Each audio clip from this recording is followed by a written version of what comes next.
माही एक गरीब लड़की थी। उसके पिता एक कपड़े की दुकान पर काम करते थे और माँ दूसरों के घर में चौखा बर्तन किया करती थी। माही अपने माँ बाप की इकलौती लड़की थी। उसके माँ बाप ने उसे बड़े लाड प्यार से पाला था। वे चाहते थे कि माही पढ़ लिख कर अपने पैरों पर खड़ी हो जाए, जिससे उनके सिर से गरीबी का कलंक मिट जाएगा। माही ने जब 12वीं का इम्तिहान पास किया तो उसके माँ बाप बहुत खुश हुए। उन्होंने कस्बे के एक कॉलेज में उसका नाम लिखवा दिया।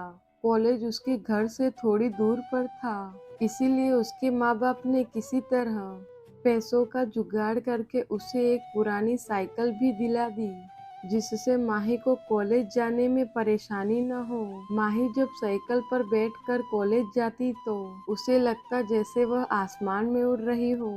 यह उसका बहुत पुराना सपना था जो उसके माँ बाप की वजह से पूरा हुआ था। इसलिए वह रोज समय से कॉलेज पहुंच जाती और मन लगाकर पढ़ाई करती। लेकिन एक दिन माही की जिंदगी में एक नया मोड़ आया। दोपहर का समय था। कॉलेज से छुट्टी होने पर उसने अपनी साइकिल ली और घर की ओर चल पड़ी। लेकिन अभी वह थोड़ी दूर ही पहुंची ही थी कि पीछे से आती एक बाइक उसके बगल से गुजरी। बाइक को जो लड़का चला रहा था वह उसका हमउम्र ही था। लड़के ने थोड़ा आगे जाकर अपनी बाइक रोक दी और माही को रुकने का इशारा किया। माही उस लड़के को अक्सर रास्ते से देखा करती थी। जब भी वह कॉलेज आती और जाती तो वह लड़का सड़क के किनारे खड़ा उसे निहारा करता था। शुरू शुरू में उसे देखकर माही को बहुत गुस्सा आता था, लेकिन धीरे धीरे वह उसे अच्छा लगने लगा। इस तरह से रास्ते में रोके जाने से माही घबरा सी गई। पहले उसका मन हुआ कि वह अपनी साइकिल आगे बढ़ा दे, लेकिन फिर न जाने क्या सोचकर उसने अपनी साइकिल में ब्रेक लगा दी। वह लड़का माही के पास आ गया और धीरे से बोला, मेरा नाम ऋतिक है। मैं रोज आपको कॉलेज जाते हुए देखता हूँ। अगर आप बुरा न मानो तो मैं आपसे कुछ कहना चाहता हूँ।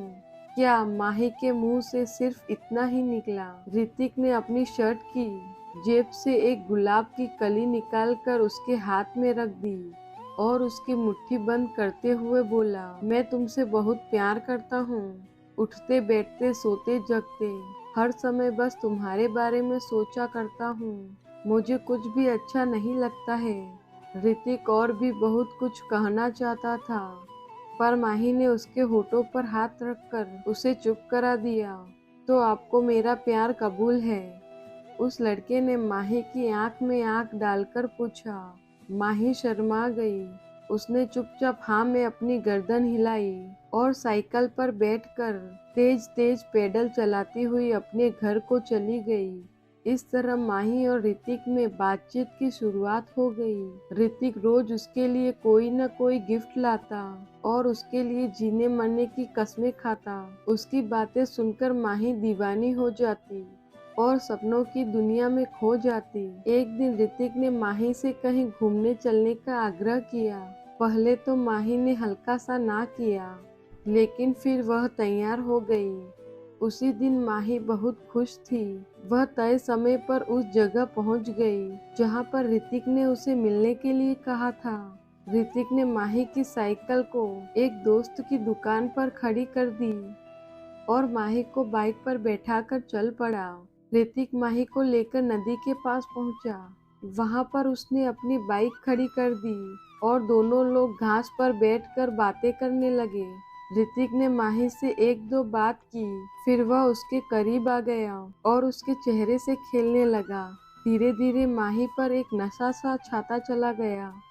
शायद वह ऋतिक के मन की बात समझ नहीं पाई, इसीलिए उसने अपने आप को ऋतिक के हवाले कर दिया। दोनों लोग एक दूसरे के प्यार में खो गए और दो जिस्म एक जान हो गए। अभी वे दोनों लोग ठीक से नॉर्मल भी न हो पाए थे कि न जाने कहां से वहां पर 3 लड़के आ गए। उन्हें देखकर माही हक्का बक्का रह गई और जल्दी जल्दी अपने कपड़े सही करने लगी। यह देखकर एक लड़के ने उसका हाथ पकड़ लिया और उसने अपने पास घसीटता हुआ बोला, इतनी भी क्या जल्दी है? हम भी तो तुम्हारे दीवाने हैं। थोड़ा हमारा भी तो मनोरंजन कर दो। माही ने कातर दृष्टि से ऋतिक की ओर देखा, पर वह माही की मदद करने के बजाय हंस रहा था। यह देखकर माही का हृदय छल्ली हो गया, यानी कि यह सब ऋतिक की एक सोची समझी चाल थी। माही आगे कुछ सोच नहीं पाई, क्योंकि वे तीनों लड़के उसके ऊपर भूखे भेड़िए की तरह टूट पड़े। माही मदद के लिए चिल्लाती रही और वे उसे नोचते रहे। कुछ ही पलों में माही की सहन शक्ति ने जवाब दे दिया और वह बेहोश हो गई। लगभग 1 घंटे के बाद माही को होश आया।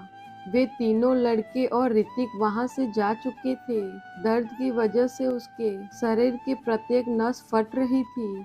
उसकी आंखों के आगे अंधेरा छाया हुआ था। उसके सारे सपने ध्वस्त हो चुके थे। उसे अपना जीवन समाप्त होता हुआ नजर आ रहा था। माही सोच रही थी कि क्यों मैंने ऋतिक की बातों पर विश्वास किया, क्यों मैं उसके साथ बस्ती से इतनी दूर यहाँ पर आई। अब मैं क्या मुंह लेकर अपने घर जाऊंगी, अपने माँ बाप को क्या बताऊंगी। मेरा यह हाल देखकर वे जीते जी मर जाएंगे। माही के शरीर में बिल्कुल भी शक्ति नहीं बची थी। वह किसी तरह घिसटती हुई नदी के किनारे पहुंची। नदी का पानी कल कल करता हुआ तेजी से बह रहा था। माही ने एक बार फिर अपने गरीब माँ बाप के बारे में सोचा, लेकिन साथ ही ऋतिक का चेहरा भी उसकी आंखों के आगे तैर गया और इसके साथ ही क्रोध और घिन के मिले जुले भाव से उसका शरीर कांपने लगा। माही ने अपने दांतों को किटकिटाया, अपने शरीर की बची हुई ताकत इकट्ठा किया और धीरे से खड़ी हुई। उसने अपनी आंखें बंद कर ली, हाथों को जोड़कर मन ही मन अपने माता पिता से माफी मांगी और फिर नदी में छलांग लगा दी।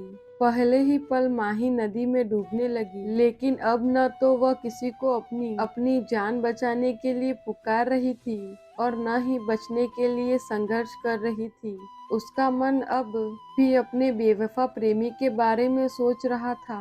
वह सोच रही थी कि क्यों मैंने उसकी बातों पर इतना एतबार कर लिया, क्यों मैंने उससे अंधा प्यार किया, क्यों मैं उसकी नीयत को समझ नहीं पाई। अगर मैं ऐसा कर पाती तो शायद। और फिर वह नदी की गहराई में डूबती चली गई। किसी से प्यार करना, किसी पर एतबार करना बुरा नहीं है, लेकिन अपने भीतर जज्बातों को पहचानने की क्षमता रखिए। किसी की बातों पर एतबार करने से पहले उसे एक बार जरूर परखिए। किसी को अपना तन मन सौंपने से पहले उसके परिणामों के बारे में भी जरूर सोचिए, नहीं तो आप भी माही की तरह धोखा खा सकते हैं।